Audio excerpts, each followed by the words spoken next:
వేలాది ఎకరాల భూములను దాదాపుగా 25 లక్షల ఎకరాల భూములను సేకరించి కాంగ్రెస్ పార్టీ అసైన్మెంట్ పట్టాల రూపంలో భూమి లేని నిరుపేదలైన దళితులకు గిరిజనులకు బలహీన వర్గాలకు అసైన్మెంట్ భూములను ఇచ్చింది. ఇల్లు లేని వాళ్ళకి ఇళ్ళ పట్టాలు ఇచ్చింది. ఇల్లు కట్టుకునేటోళ్లకు ఇందిరమ్మ ఇళ్ళని ఇచ్చింది.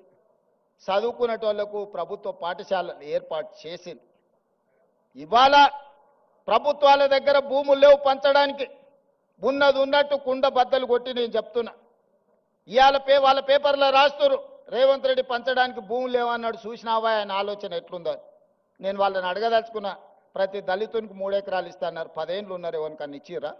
మీరు 3000 ఎకరాల ఫామ్ హౌజులు కట్టుకున్నారు, కానీ ఏ దళిత బిడ్డ కన్నా 3 ఎకరాల భూమి ఇచ్చిర్రా? ఇది ఒకటే ప్రశ్న అడగదలుచుకున్నా.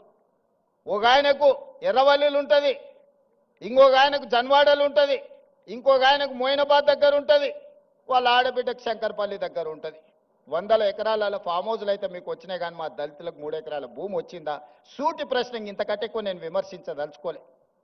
అందుకే నేను ఒకటే చెప్పిన, మనం మేము చేసిన సిపెక్ సర్వేలో ఒక కొత్త అంశం బయటపడ్డది. వెనుకబాటుతనం గురించి ఒక ప్రశ్న ఉన్నది.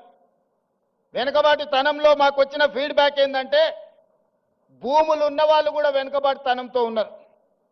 20 ఎకరాలు 30 ఎకరాల భూమి ఉన్న ఆసామి కూడా వెనుకబాటుతనంతో బాధపడుతున్నాడు. నేను అడిగిన, అరే 20 ఎకరాలు 30 ఎకరాలు తెలంగాణలో అంటే ఏ మూలకు పోయినా 30-40 లక్షలకి ఎకరం భూమి కదా, 10-20 కోట్ల ఆస్తుంటే వీళ్ళని ఎట్లా వెనుకబాటుతనం అంటావు అని అంటే, మా సర్వే రిపోర్ట్ ఏం చెప్పిందంటే చదువు లేకపోవడం వల్ల వాళ్ళు వెనుకబాటుతనాన్ని అనుభవిస్తున్నారు. భూమి కాదు సమస్య, ఆ కుటుంబంలో చదువుకోకపోవడం వల్ల, ఆ కుటుంబంలో ఎవరికి చదువు లేకపోవడం వల్ల వాళ్ళు వెనుకబాటుతనంతో ఉన్నారు. వాళ్ళు పేదరికంలో లేరు, కానీ వెనుకబాటుతనంలో ఉన్నారు. పేదరికం వేరు, వెనుకబాటుతనం వేరు. భూమి లేకపోవడం పేదరికం కావచ్చు, ఇల్లు లేకపోవడం పేదరికం కావచ్చు, చదువు లేకపోవడం వెనుకబాటుతనము. చదువు ఉంటే ముందడిగేస్తారు. ఇవాళ మీ బిడ్డలే మా కాసిం, భూమి ఎంతుందో నాకు తెలియదు, ప్రొఫెసర్ కాసిం ఆర్ట్స్ కాలేజ్కి ప్రిన్సిపాల్ అయ్యింది. ఇక్కడ ఉన్న కుమార్ ఉండొచ్చు, ఆ వెనకాల ఉన్న గంట చక్రపాణి గారు ఉండొచ్చు.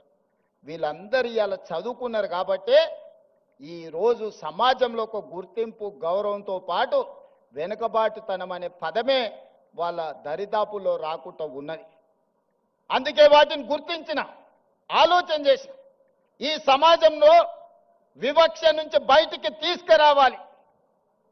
వివక్ష అనేది గ్రామాల నుంచి పారద్రోలాలి అనంటే, వెనుకబాటుతనాన్ని నిర్మూలించాలి అనంటే ప్రతి మారుమూల ప్రాంతంలో విద్యా అవకాశాలు పెంచాలి. ఆనాడు పండిత్ జవహర్లాల్ నెహ్రూ గారు ఎడ్యుకేషన్ ఇరిగేషన్ ప్రాధాన్యత ఉంటే, ఈనాడు అదనంగా కమ్యూనికేషన్ కూడా మనం యాడ్ చేసినాం. సోనియా గాంధీ గారు రైట్ టు ఎడ్యుకేషన్ యాక్ట్ తీసుకొచ్చారు. నేను ఇవాళ టీచింగ్ స్టాఫ్ ఇక్కడ ఉన్న మిత్రులందరికీ నా మనసులో ఉన్న ఆవేదనను నేను మీకు చెప్పదలుచుకున్నా. 1,25,000 మంది టీచర్లు ఉన్నారు. ఇవాళ 25 లక్షల పైగా పాఠశాలలు ఉన్నాయి తెలంగాణలో ప్రభుత్వానికి. ఆ పాఠశాలల్లో 18 లక్షల మంది విద్యార్థులు చదువుకుంటారు. కానీ ప్రైవేట్లో 11 లక్షల పాఠశాలలే ఉంటే, 11,000 పాఠశాలలే ఉంటే 33 లక్షల మంది విద్యార్థులు చదువుకుంటున్నారు. మరి ఎంఏ బిఎడ్ చదువుకున్న ప్రభుత్వ పాఠశాలల్లో టీచర్లుండి 25,000 పైగా పాఠశాలలుంటే ప్రభుత్వ పాఠశాలలో ఎందుకు విద్యార్థులు తక్కువ ఉన్నారు? టీచర్లు ఉన్న దగ్గర పిల్లలు లేరు, పిల్లలు ఉన్న దగ్గర టీచర్లు లేరు. ఇట్లాంటి సమస్యలు ఎందుకు వస్తున్నాయి అని మేము చూసినాం. విద్య అందుబాటులో ఉంది, కానీ నాణ్యమైన విద్య లేదు.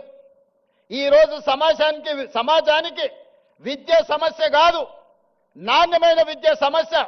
ఇవాళ ఇంజనీర్లకు కొదువ లేదు, సర్టిఫికెట్లు ఉన్న ఇంజనీర్లు ఉన్నారు, కానీ వాళ్ళకు అవసరమైన నైపుణ్యం లేదు. అందుకే క్వాలిటీ ఎడ్యుకేషన్ స్కిల్స్ ఇవాళ విద్యార్థులకు ఇవ్వాలి అని, నాణ్యమైన విద్య కోసం, సాంకేతిక నైపుణ్యం కోసం ఈరోజు మనము కష్టపడాల్సిన అవసరం ఉన్నది. ఇక్కడున్న టీచింగ్ స్టాఫ్నైనా, ఇక్కడున్న పరిపాలకులైనా నా సూచన ఒక్కటే, విద్య ఒక్కటే మన జీవితాలలో మార్పు తెస్తుంది. విద్య ఒక్కటే మన జీవితాలలో వెలుగుందేస్తుంది. విద్య ఒక్కటే మనల్ని వెనుకబాటు తనాన్ని నుంచి బయటికి తీసుకొస్తుంది.